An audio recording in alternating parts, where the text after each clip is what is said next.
Hey, what's up guys? Welcome back to another video on my channel. It's already September. It's crazy. Past 2 weeks have been a little bit chilly, cold, really cloudy. And then today, I think hottest temperature today is like 22 degrees. With the sun, it's pretty hot, but without direct sunshine, it's pretty chilly. But the reason why I'm talking to you guys in this video is I wanted to kind of wrap up what I have been working on in the past few months. Looking back by even myself, time flies really fast, and it is pretty hard to. Maybe right now I can kind of remember what I have been focusing on past 2 months or 3 months, but if I'm trying to go back much farther than 3 months, then it is kind of hard to keep track of like what kind of emotions I was going through, what kind of things I was focusing on in my brain, mind, because my priorities have been changing quite a bit. I realized that, so I thought it would be really nice to record this video and kind of go through and reflect back on what I've been focusing on, how my focus have been changing past few months. So I remember I came here in Munich end of May 2018, right? And the first 4 weeks ish were pretty much spent on focusing on settling down, getting apartment set up, done. Also registering myself, like my home address on City Hall, opening up bank accounts, getting sending mails, letters back and forth, stuff like that. Mostly about logistical stuff, but it takes a lot of time. Getting documents, medical insurance, requires registration of my address, tax, bank account. To open bank account, I need an official letter from City Hall, like where I live. Right, so I spent that 4 weeks, pretty much like first month, getting settled down in new country, new city, Germany from Canada, and it's pretty different. So yeah, and then after that, I got pretty busy with, I would say this because I don't want to lie, but I focused on preparing for job interview with Google. So Google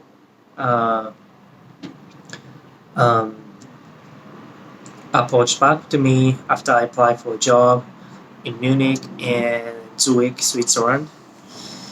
And that was like end of June-ish, right? Or mid of June-ish or end of June-ish. And I had a first initial conversation call with recruiter. And then they set up, and they asked me like some basic knowledge-based questions, and I passed that recruiter's phone call kind of screening process. And then they invited me to an online coding interview session, which is about 1 hour.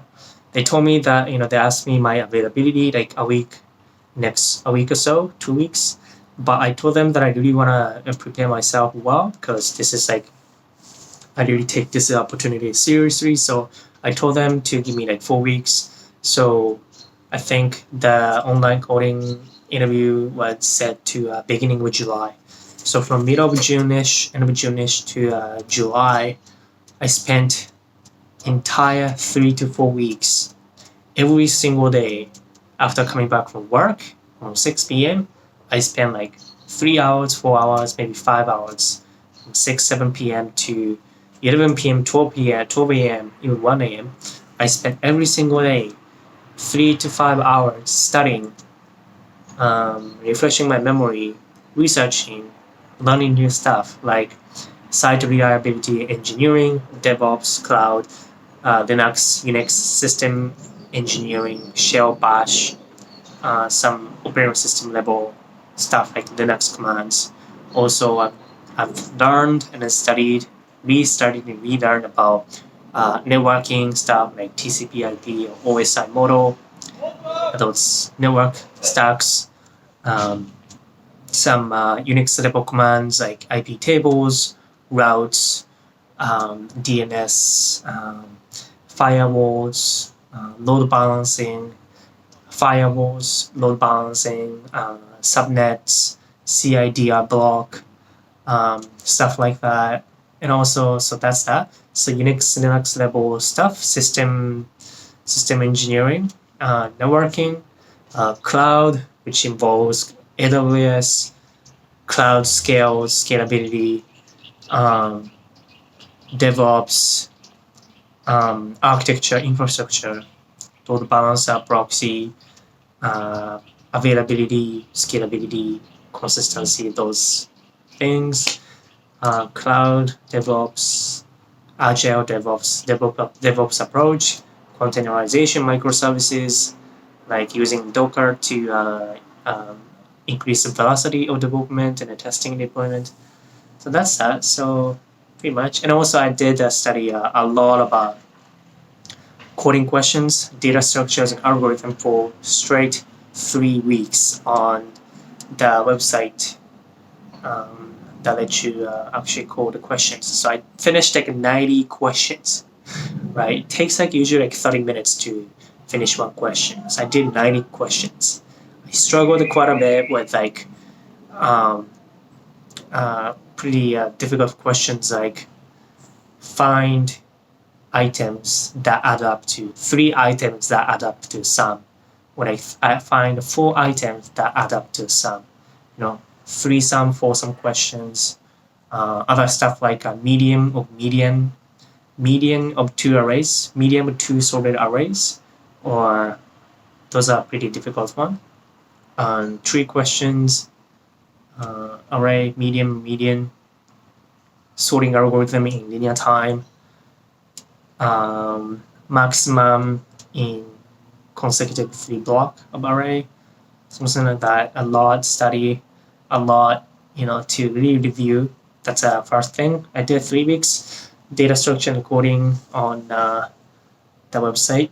And then after that, I switched to more of a DevOps system site reliability questions. As I mentioned, cloud DevOps system thinking thing. And then lastly, I tackled on architecture question, design question, software design question, like how to implement URL shortening service like bit.ly, or how to implement Instagram or Facebook feeds, or how to implement Facebook chat, how to implement Google Drive, those system design questions. And then I did Google interview in the beginning of July, and they asked me the question that I've never seen after spending entire 4 weeks. It's really a combination of time spent and then luck. I probably have gone through like maybe 200 questions, and they asked me a question that didn't even I have ever seen. So it's like, this is like a set of all the questions, and they asked me like this tiny point. Yeah, and then right after that, so obviously I didn't do well. I struggled, but I kind of found a solution in the middle, but I didn't have time to implement it. I had no regret of doing that whatsoever. The whole experience grew me as a person, as a software engineer. So it was really a great challenge to push myself. And after that,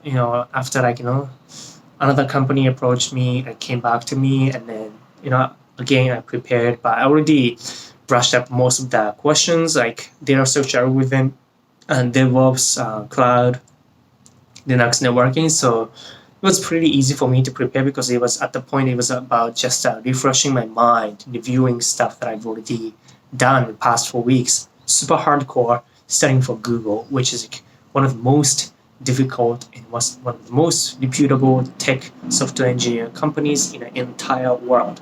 And that was my 4th time doing a Google interview. I have done interview with Google maybe 3 times in the past. Every single time it was so hard, but you know what? It was about me growing and experiencing, and I never forget those precious experiences that grew me, push myself outside my comfort zone. It did to me this time as well. And then after that, 2-3 weeks, another company I was pretty interested in that company based on qualification, responsibilities, and then benefits and package.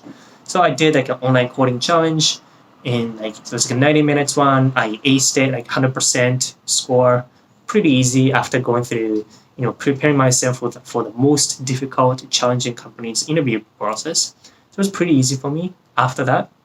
And then they did a 1 hour Skype chat like interview with tech lead about knowledge-based question and experience about DevOps, infrastructure, cloud, CI/CD stuff, software engineering.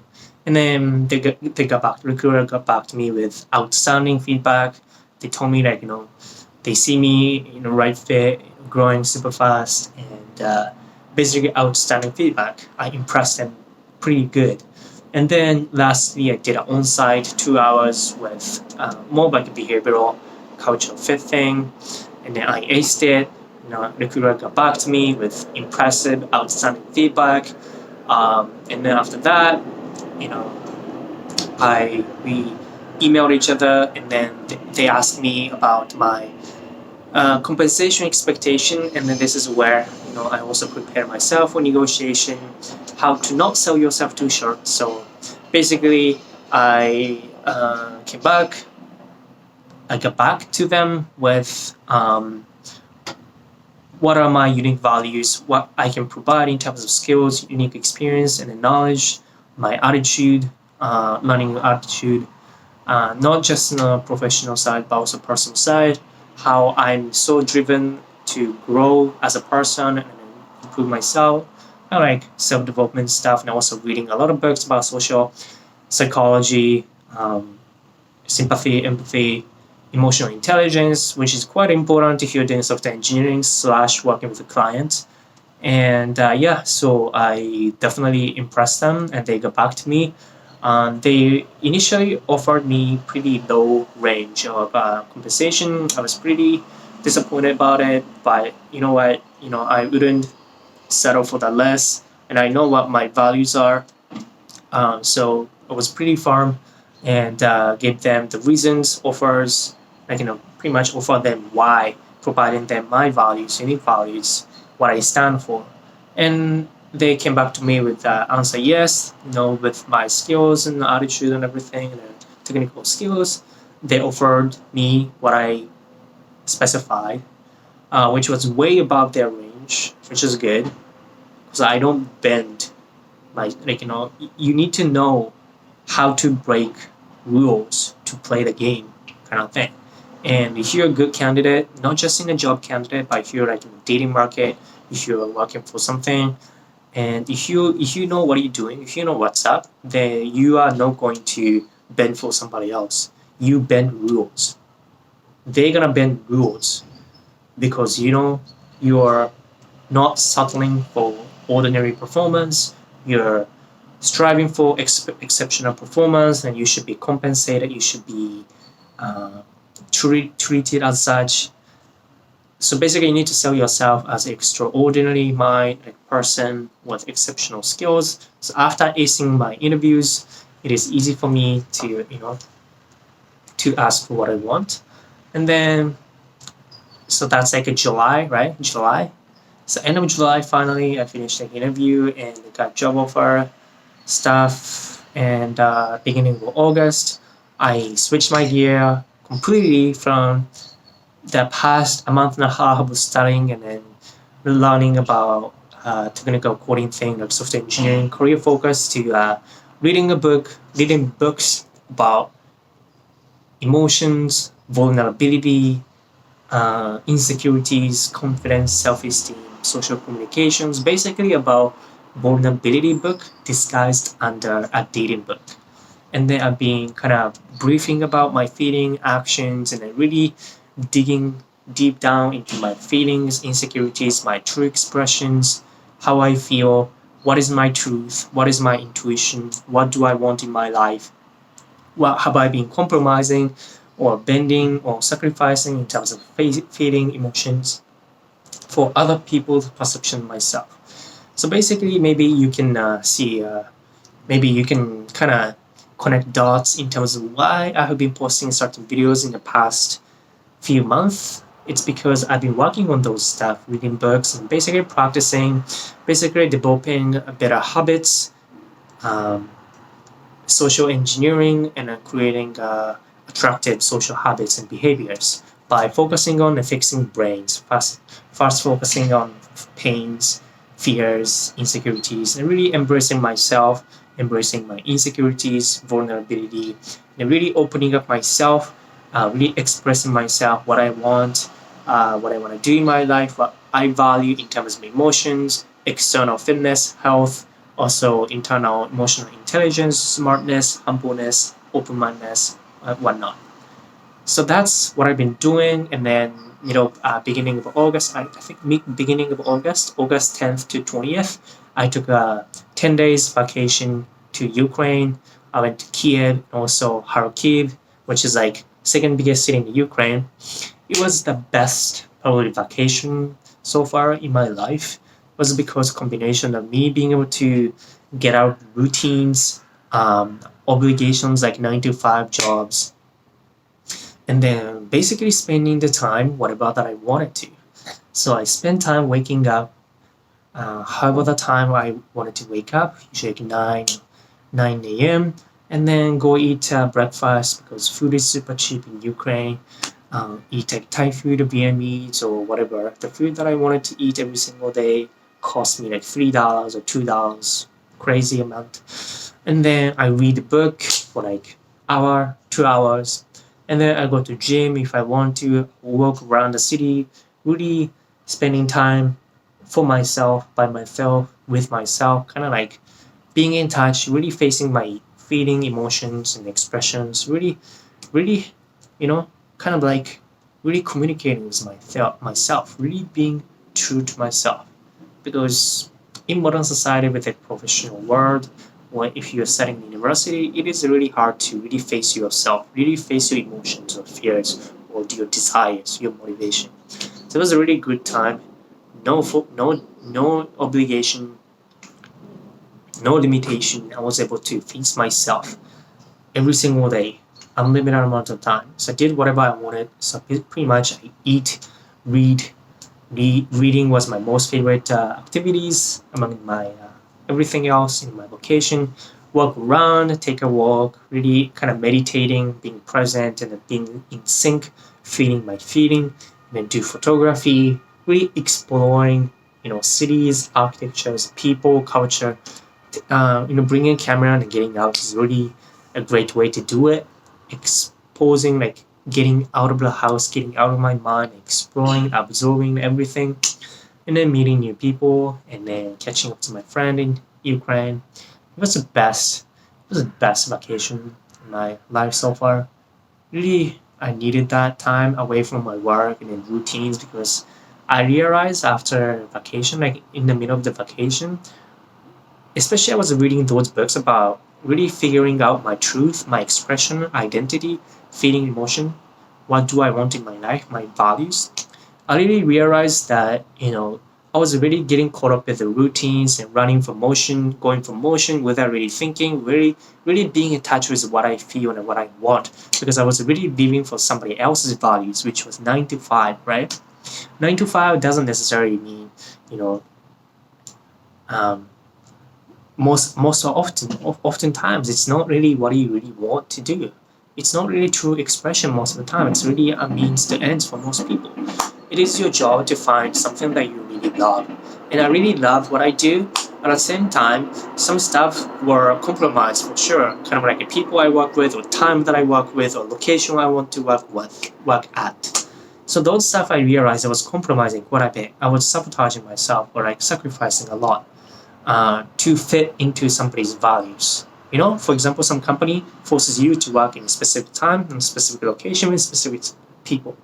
That might not necessarily be what you want, right? So really, I got to feel and be in touch with what I want, what I value. I value location independence. I value time, how to structure my time every single day because I want to incorporate reading, I want to incorporate the gym, I want to incorporate being social and walking around the city because it's really about maintaining balance between logic and emotion. And the emotion part comes from being social, being talking to, or really just walking around, observing nature and taking photography. It's really important part of your life. And also balance between arts and science. I spend 8 hours a day on sciencey stuff, engineering stuff, but I also want to incorporate artsy stuff like photography, walking around, observing architectures or people, music, reading. So I realized those are pretty much perfect lifestyle if I can incorporate reading, gym, walking around, really getting out to the nature, not in the office, really feeling the nature, really syncing up is a slow time, not as opposed to just sitting at a desk and suppressing emotion 8 hours a day and not feeling like, oh, I want to eat this, oh, I want to go this, that, I want to do this. You're really being passive. So I realized that it was a really great lesson. And then came back, I still keeping those habits like reading in the morning. First thing that I do in the morning is breakfast and also read and really kind of do feeding brief and action brief, what I feel, really reflect back on what I want, really listen to or feeding my feeling. Kind of do that kind of meditation thing, reconfirming my values, and then still try not to lose touch with my feelings, emotions, and expressions and identity. I do that in quiet time. I don't degrade my brain anymore with social media, like watching YouTube videos when I'm eating, because that's like kind of routine and that's kind of like you're not really being in touch with your feeling, emotion, expression. So I stopped doing that. Now I eat without watching any videos. I focus on eating. I focus on taste, and I focusing on like how grateful I am with like natural food, unprocessed food tastes so much better. I appreciate more because I'm focusing on eating as opposed to eating and watching YouTube videos like I did used to before. So that's that. And then it's been almost 4 weeks since I came back from vacation, but in 3 days or 4 days, I'm gonna go off to 2 month vacation again. It's gonna be pretty much the same thing, but 2 months. I'm gonna have just rough itinerary. Just I bought a one-way ticket to Helsinki. From there, I have a freedom choice about when, where, and how I spend my time. Entire 2 months unblocked. I'm gonna really face myself, really find a meaning as a man and the searching of a life meaning. Man's Search Meaning is like the title of the book. It's a great book that I want to read as well. Really being in touch, really not being carried away by noise from modern society, technology, social media, or what other people tell you to do, company tells you to do. Really need to have that strong values because you are not normal. You are unique, and you need to keep those expressions, your values. So that's past 3 months. I have gone through a lot. I have grown as a person a lot, professionally, personally. I have picked up at least 3 books already. Just a growth, just a pure growth in terms of my personal, emotional self, also intellectual, logical self as well. And I have accomplished a lot, upgrading my life, never settle for less. And that's what I wanted to record in this video. Just wanted to, it's hard to really catch up and really do this kind of video because I've been focusing on my priority, which is about being in touch with my expression, feeling, and what I want to do the most. If I didn't have a fear, I would have done XYZ, right? So I'm focusing on XYZ without fear, without pain, without fear of judgment, really following through my intention, living for my own expression and intention without walking over somebody's face, of course, or breaking laws or upsetting somebody else. It's really about taking care of my feelings and expression. And yeah, so I just wanted to talk about that. 3 months, a lot. I never expected me being here 3 months ago. When I moved from Canada to Germany, I was like a little more focused on like career. And now I'm like career-wise accomplished like twofolds in success. Never look back. Also social, intellectual, emotional intelligence, and then social behaviors and patterns, habits, improving a lot, finding the meaning of life, purpose, missions, goals in my life, how to live my happy, ideal life, and find out what I want, what I need to make myself happy. So growth, reading, gym, balancing mind and body, balancing arts and science, really being able to feel comfortable with my own feeling, emotions, expression, identity, intuition. It's all about that. Really embracing my insecurities and vulnerabilities, finding what's here, brain. Really be in touch with what I want to do and what I desire, my motivation, desire, intention. And this is really unlocking my life, unlocking all the potentials that I have here. I've already seen a glimpse of what I can achieve by, unlocking emotional, like tapping into my deeper level, instinct level emotions. So yeah, I'm so grateful and great to be able to talk to you guys finally after 3 months. This is what I have been up to, and I'm the best version myself in my entire life so far. Best place yet in my life, and I'm gonna only go to the better place. I'm gonna only get better and better in terms of my physique fitness, in terms of mind, in terms of exploring artistic science or science, engineering, non-stop growing. So yeah, thank you guys so much watching, and yeah, I'll talk to you guys later. Right, bye bye.